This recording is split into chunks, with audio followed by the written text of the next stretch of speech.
మామూలుగానే మన తెలుగు వాళ్ళకి సినిమాలంటే పిచ్చి. అలాంటిది సంక్రాంతి పండుగప్పుడు ఫ్యామిలీతో కలిసి సినిమాకి వెళ్ళడం అనేది ఒక అలవాటు పడిన ఆనవాయితీ. అయితే ప్రతి సంక్రాంతికి పెద్ద సినిమాలతో పాటు ఒక చిన్న సినిమా కూడా వస్తది. కానీ ఈసారి అది జరగట్లేదు. అంటే లాస్ట్ ఇయర్ 'హనుమాన్' సినిమాని చిన్న సినిమా పేరుతో గుంటూరు కారంకి ఎగెయిన్స్ట్‌గా పెద్ద సింపతి గేమ్‌ని ఆడారు. కానీ ఈసారి అలాంటి సింపతి గేమ్స్ ఉండవు. అండ్ తమిళ్ నుండి తెలుగుకి అట్‌లీస్ట్ ఒక్క సినిమా అయినా వచ్చేది. కానీ ఈసారి ఒక ప్రాపర్ తమిళ్ ఫిల్మ్ కూడా రావట్లేదు. అజిత్ గారి మూవీ 'విడాముయార్చి' కూడా పోస్ట్‌పోన్ అయింది.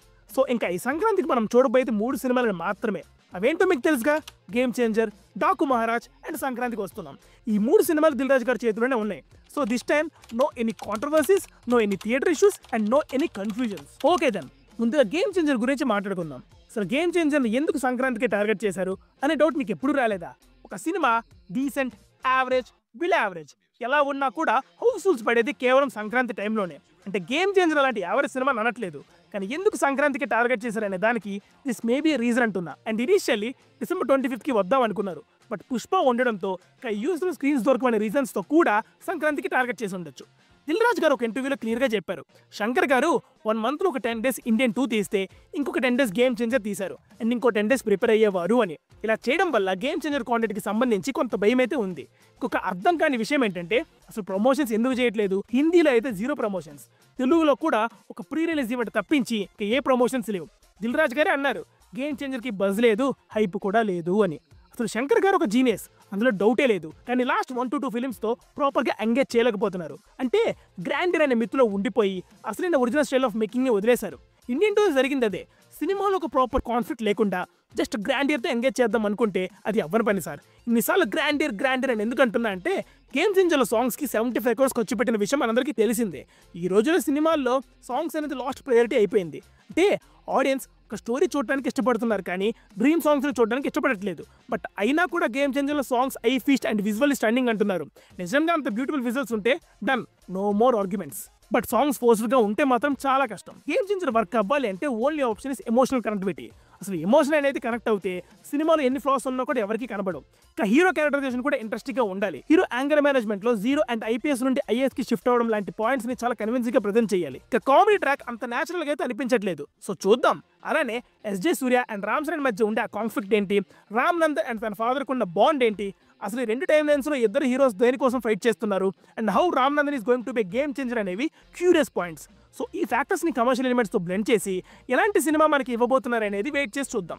నెక్స్ట్ 'డాకు మహారాజ్'. డైరెక్టర్ బాబీ గారి లాస్ట్ ఫిలిం 'వాల్తెర్ వీరయ్య'.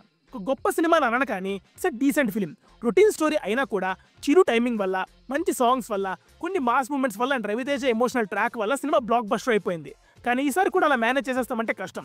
ఈసారి ఖచ్చితంగా 'డాకు మహారాజ్'తో ఒక కొత్త ఫీల్ని తీసుకురావాలి. అంటే రొటీన్ స్టోరీ అయినా కూడా ఒక డిఫరెంట్ సెటప్ని డిజైన్ చేసుకుంటే ఖచ్చితంగా ఓల్డ్ స్టోరీతో ఫ్రెష్ ఎక్స్పీరియన్స్ ఇవ్వచ్చు. ట్రైలర్ మాత్రం టెక్నికల్గా ఎక్సలెంట్గా ఉంది. Different time periods and different లొకేషన్స్లో విజువల్స్ చాలా బాగున్నాయి. VFX షాట్స్ కూడా న్యాచురల్గా అనిపించాయి. తమన్ గురించి తెలిసిందేగా, బాలయ్య బాబు సినిమా అంటేనే మనడికి పూనకాలు వచ్చేస్తాయి. ఇక నాగవంశీ గారు ప్రతి ఈవెంట్లో ఒక్కటే మాట అన్నారు, రజనీకి జైలర్ ఎలానో, కమల్ హాసన్ గారికి విక్రమ్ ఎలానో అలా బాలయ్యకి 'డాకు మహారాజ్' అని చెప్తున్నారు. గుంటూరు కారం టైంలో కూడా ఇలానే అవసరం లేని ఎలివేషన్లు ఇచ్చి ట్రోల్ అయ్యారు. అలా అనేది కంప్లీట్గా ఫాల్స్ అని చెప్పలేం. ఎందుకంటే బాలయ్య గారి ప్రతి మూవీకి వర్క్ చేసే సినిమాటోగ్రఫర్ రామ్ ప్రసాద్ని చేంజ్ చేసి ఒక యంగ్ టెక్నీషియన్ హైర్ చేసుకున్నారు. అంటే ఫ్రమ్ ఇనీషియల్ స్టేజ్ మూవీ గురించి చాలా జాగ్రత్తలు తీసుకున్నారు అని తెలుస్తుంది. కానీ దబిడి దిబిడి లాంటి అవుట్డేటెడ్ ఆబ్జెక్టిఫైయింగ్ సాంగ్ని చూశాక నాగవంశీ గారు చెప్పింది నిజమేనా అని డౌట్ వచ్చేస్తుంది. అంటే 2 థాట్స్ ఉన్నాయి. ఒకటి, ట్రైలర్లో విజువల్స్ బాగున్నాయి and on the other side దబిడి దిబిడి లాంటి ఒక క్రింజ్ సాంగ్ కూడా ఉంది. అంటే ఐటమ్ సాంగ్ ఉండడం తప్పు కాదు, బట్ ఆ సాంగ్లో బాలయ్యకి చాలా కాంప్లికేటెడ్ స్టెప్స్ని కొరియోగ్రఫీ చేశారు. ఒకటైతే చాలా క్లియర్గా కనిపిస్తుంది, ఆ స్టెప్స్ని బాలయ్య చాలా ఫోర్స్డ్గా పర్ఫార్మెన్స్ చేస్తున్నాడు అని. సినిమాలో డాటర్ ఎమోషన్ బాగా వర్కౌట్ అయిందని బాబీ అంటున్నారు. చూడాలి మరి.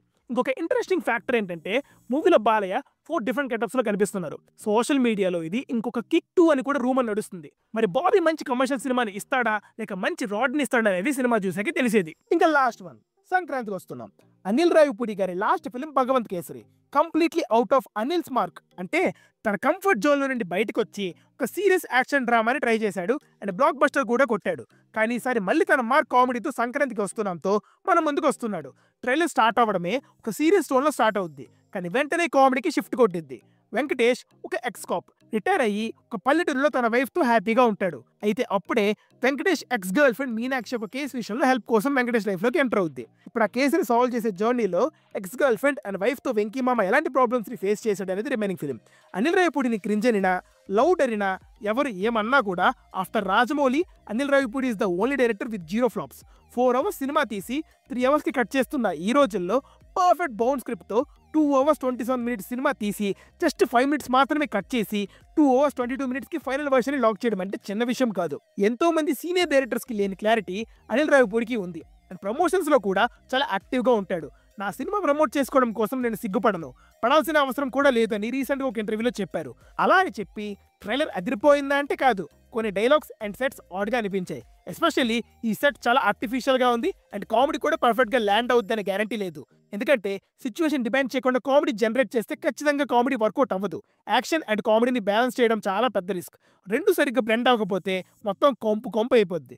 బట్ అనిల్ రావిపూడి అంత క్లారిటీగా ఉన్నాడు కాబట్టి ఒక కొత్త out of the box film ఇవ్వకపోయినా తర్మార్క్ ఎంటర్టైన్మెంట్ ఒక డీసెంట్ సినిమాని అయితే ఇస్తాడనిపిస్తుంది. ఇప్పటిదాకా సంక్రాంతి రిలీజ్ అవుతున్న మూవీస్ మీద మా ఒపీనియన్ ఏంటో, అవి ఎలా ఉండబోతాయో గురించి మాట్లాడుకున్నాం కదా.